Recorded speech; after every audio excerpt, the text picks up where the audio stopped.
राहुल ने झुका दिया सरकार को की उल्टी गिनती शुरू। इस्तीफे का नंबर किसका है? राहुल गांधी ने सरकार को झुका तो दिया है, इसमें कोई शक नहीं है, क्योंकि मोदी के बुरे दिन अब शुरू हो गए और उसे संभाल नहीं पा रहे हैं। इलाहाबाद के अंदर राहुल गांधी का परमिशन कैंसिल किया गया और छात्रों से संवाद और फिर बाद में परमिशन दिया गया। क्या हुआ? 1.5 से 2 लाख बच्चों ने रजिस्ट्रेशन करा लिया। अब कहा जा रहा है कि उससे भी ज्यादा भीड़ होगी।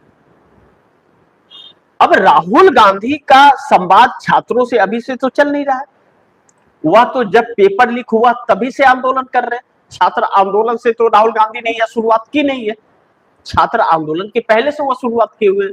यूथ कांग्रेस और NSUI छात्र संगठन कांग्रेस का वह लगातार प्रदर्शन 85 शहरों में एक साथ प्रदर्शन किया था और लगातार प्रतिदिन सड़कों पर है। छात्र आंदोलन ने मोदी सरकार को एक ऐसे संकट में डाल दिया कि बना बनाया प्लान इनका फेल हो गया और जो छात्र डरे और सहमे थे वह छात्र नींद से जग गए। और हकीकत यह है कि जो मोदी भक्त थे वह भी, उनकी भी भक्ति टूट गई। तो फिर बेचैनी सरकार की बढ़ गई।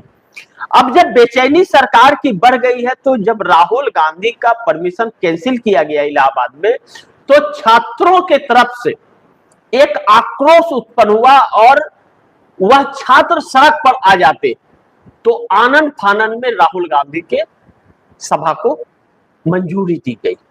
लेकिन कांग्रेस के जो नेता इलाहाबाद के अंदर होटल में रुके हुए थे, उनके होटल रूम को भी अचानक खाली करा दिया गया। सोचिए, होटल में बुक कमरे को जिसमें रह रहे थे वह तुरंत के तुरंत खाली करा दिया, जैसे कोई आतंकवादी है। इतना डर। लेकिन इसका उल्टा रिएक्शन हो रहा है, छात्रों के दिलों में बसते जा रहे हैं राहुल गांधी, और राहुल गांधी को जितना टारगेट यह सरकार कर रही है या रोकने की कोशिश कर रही है, उतने ही राहुल गांधी की स्वीकृति आम जनता में बढ़ रही है। इस बीच सरकार झुक रही है राहुल गांधी के सामने, और राहुल गांधी से जो संसदीय कार्य मंत्री किरण रिजिजू जाकर के मिले और यह हुआ कि किरण रिजिजू ने समर्थन मांगा और राहुल गांधी ने ना कर दिया डिलिमिटेशन पर। राहुल गांधी के सवालों का जवाब नहीं दे पाए और स्टालिन ने तो कहा कि आप विधेयक दीजिए, पहले हम पढ़ेंगे तब फैसला करेंगे, अब दीजिए तो सही। अब वह देने को तैयार नहीं है क्योंकि नीयत में खोट है। अब इन सब के बीच जब परसिमन बिल फेल हो गया है, डीएमके ने 2 टूक जवाब दे दिया है, तो 2 टूक जवाब देने का मतलब यह है कि समर्थन नहीं देंगे मोदी को, और 39 सांसद वह इनके साथ नहीं आने वाले हैं, वह नहीं देंगे। तो जब नहीं देंगे तो 362 चाहिए और 39 उसमें नहीं दे रहे हैं, तो यानी कि आपके पास तो 323 ही बचा। लेकिन उस 323 में जो ममता बनर्जी के बीच है वह भी तो आपके साथ नहीं है, अभी उन्हें तो मान्यता अभी तक मिली नहीं है, तो किस पार्टी से वह आपको वोट करेंगे? यह एक बड़ी महत्वपूर्ण बिंदु है, यह भी अधेर में पड़ा हुआ है।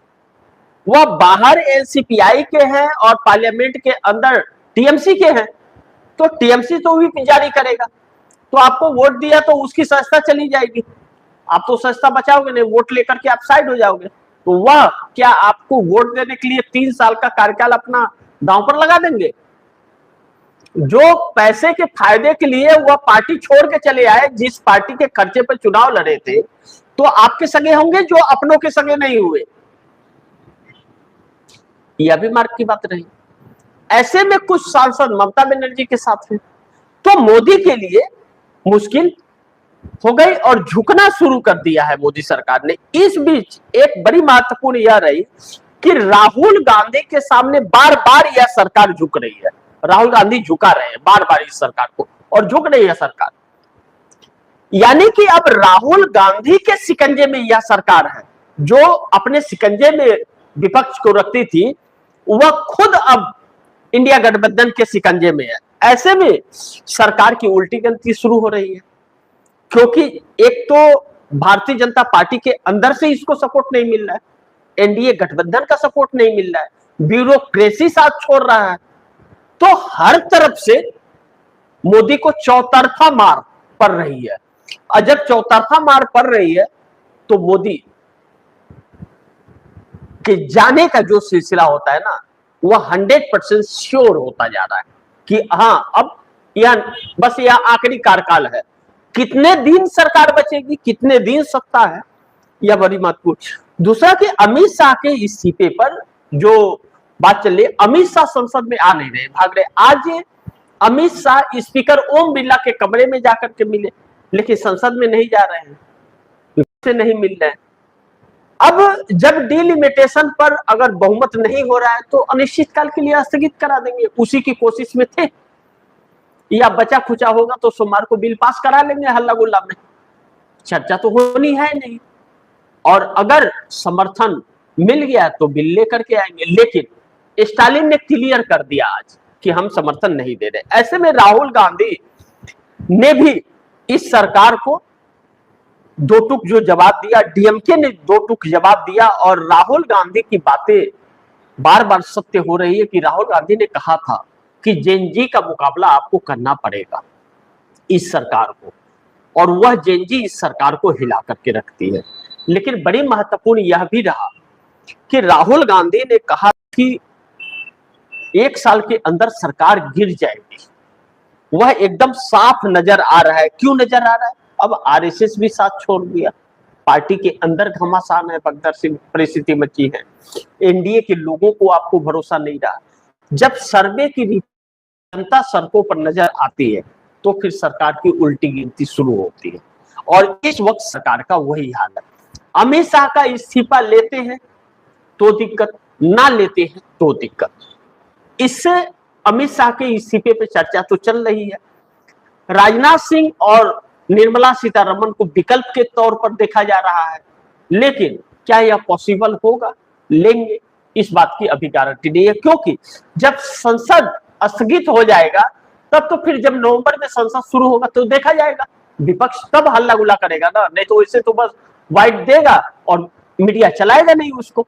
तो ऐसे में मोदी सरकार एक नई मुसीबत में फिर अब पड़ गई है, जो राहुल गांधी जिस तरह से हावी, और जिस तरह से राहुल गांधी को फंसाने की नायाब कोशिश की गई। कहा गया कि झारखंड को लेकर के, कि झारखंड को लेकर आप क्या कहें, राहुल गांधी ने साफ कहा कि भाई हम छात्रों के साथ हैं, हमारी सरकार हो या हमारे गठबंधन की सरकार हो, छात्रों के साथ ज्यादती बर्दाश्त नहीं की जाएगी, चाहे कांग्रेस की सरकार हो, बीजेपी की हो, चाहे किसी की भी सरकार हो, गठबंधन की हो, हम बर्दाश्त नहीं करेंगे, हम छात्रों के साथ हैं। सारा खेल तुरंत उल्टा पड़ गया, कोई सवाल ही नहीं रह गया। लेकिन राहुल गांधी ने कहा सरकार से सवाल पूछे क्या, मोदी से, अमित शाह से सवाल पूछे क्या, छात्रों के साथ क्यों पैलेट गन चलाया, भाग खड़े होते हैं पत्रकार। यानी कि उन लोगों ने भी थूक के चाटना सीख लिया है। कितना भी आप बेइज्जत करते रहो, कोई शर्म नाम की चीज उन लोगों को भी नहीं रह गई है।